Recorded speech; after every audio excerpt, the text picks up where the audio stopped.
Fins quan seguirem creixent sense pensar les conseqüències?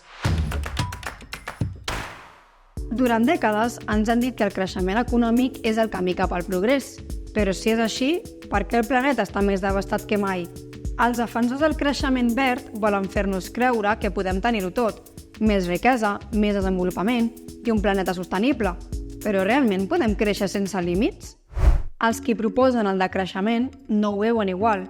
Diuen que seguir aquest camí ens porta a un abisme, que l'única manera de salvar-nos és deixar de córrer cap al desastre. I tu què faràs? Acceptaràs sense qüestionar-te el model actual? O seràs part d'una nova generació que lluita per un canvi real, un model que no posi el creixement per sobre de la vida? Superem aquest debat. Decreixement o creixement verd no és la qüestió definitiva. La pregunta real és: estem disposats a canviar la manera com vivim per assegurar-nos un futur?